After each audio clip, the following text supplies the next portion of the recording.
और उसने बदला लेने का फैसला लिया। एक दिन उसने खुद को छिपाने के लिए भेष बदला। उसने एक चमकीली नारंगी शर्ट और टोपी पहनी। फिर उसने चाकू उठाया। यह कहानी एक आदमी से शुरू होती है जिसका नाम रॉबर्ट टेल्स था। टेल्स लगभग 85 साल का था और नेवाडा में रहता था। 2018 में उसने एक बड़ी राजनीतिक जीत हासिल की। उसे क्लार्क काउंटी पब्लिक एडमिनिस्ट्रेटर चुना गया, जो लास वेगास के क्षेत्र का एक महत्वपूर्ण पद था। टेल्स के लिए यह बहुत बड़ी उपलब्धि थी, लेकिन ऑफिस संभालते ही चीज़ बिगड़ने लगी। नए ऑफिस में आने के बाद टेल्स ने कई बड़े बदलाव शुरू कर दिए। उसने नए कर्मचारियों को भर्ती किया और पुराने कर्मचारियों के साथ बहुत खराब व्यवहार करना शुरू कर दिया। वो कर्मचारियों को डांटता था, उनके ऊपर ऐसे काम डाल देता जो उनके काम के हिस्सा नहीं थे। जब कर्मचारी सवाल करते थे तो वो गुस्सा हो जाता था। लेकिन समस्या यही ख़त्म नहीं हुई। उसने ऑफिस में कई अजीब नियम लागू कर दिए। किसी को भी मोबाइल फ़ोन इस्तेमाल करने की अनुमति नहीं थी। कर्मचारियों को आपस में ज़्यादा बातचीत या सामाजिक मेलजोल भी नहीं करने दिया जाता था। धीरे धीरे ऑफिस का माहौल बहुत ख़राब बन गया। कई कर्मचारियों ने अपने नए बॉस से नफरत करने लगे। लेकिन समस्या यह थी कि वे उसे नौकरी से निकाल नहीं सकते थे, क्योंकि टेल्स को जनता ने चुनाव में चुना था। इसलिए सभी को मजबूरी में उसी माहौल में काम करना पड़ा। एक दिन कर्मचारियों ने एक अजीब चीज़ नोटिस की। टेल्स ऑफिस की एक महिला कर्मचारी के साथ बहुत ज़्यादा समय बिताने लगा था। उस महिला का नाम था रॉबर्टा। दोनों अक्सर साथ दिखाई देते थे। वे बंद कमरे में मीटिंग करते थे, साथ में लंच करते थे और ब्रेक के दौरान लंबी वॉक पर जाते थे। कुछ समय बाद टेल्स ने अपना केबिन भी रॉबर्ट के केबिन के पास शिफ्ट कर लिया। कर्मचारियों को शक होने लगा कि दोनों के बीच अफेयर हो सकता है। यह बात गंभीर बात थी, क्योंकि सरकारी अधिकारी को अपने कर्मचारी के साथ इस तरह का रिश्ता रखने की अनुमति नहीं होती। और सबसे बड़ी बात, टेल्स शादीशुदा था। कुछ कर्मचारियों ने इसके बारे में अधिक शिकायतें भी की, लेकिन शहर के अधिकारियों ने कहा कि उनके पास कोई ठोस सबूत नहीं है। तब कर्मचारियों ने सबूत जुटाने का फैसला किया। कर्मचारियों ने अब खुद जासूसी शुरू कर दी। एक कर्मचारी ने टेल्स और रॉबर्टो का पीछा करना शुरू कर दिया। जब भी वह ऑफिस से साथ निकलते, वह कर्मचारी उन्हें फॉलो करता। दिनों तक, हफ्तों तक, लगभग 2 महीने तक यह सिलसिला चलता रहा और आखिरकार उन्हें वह सबूत मिल गया जिसकी उन्हें तलाश थी। एक दिन पार्किंग गैरेज में उन्होंने एक वीडियो रिकॉर्ड किया।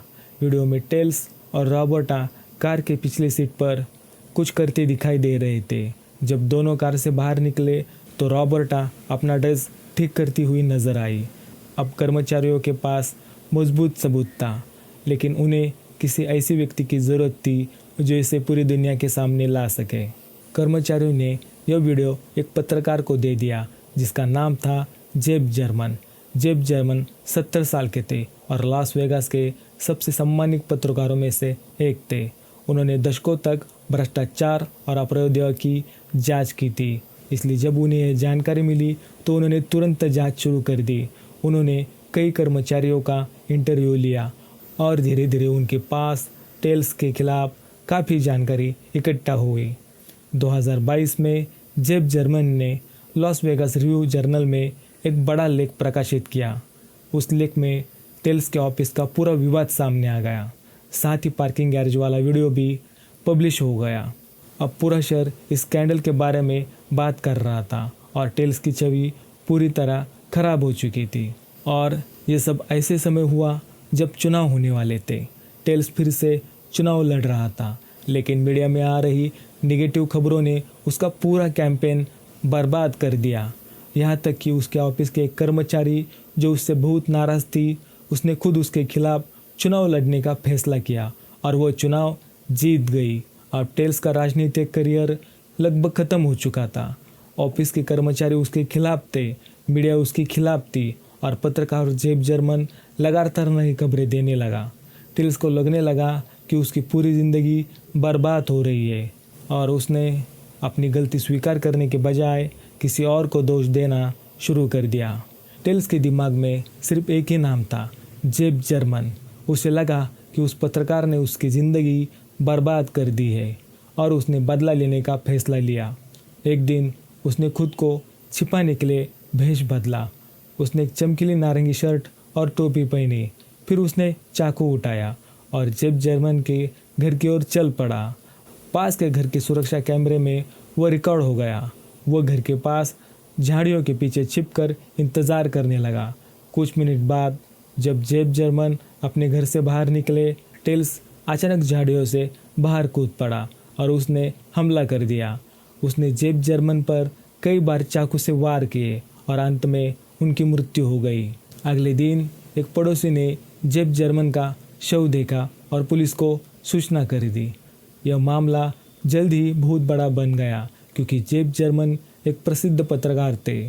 उनके कई दोस्त भी पत्रकार थे।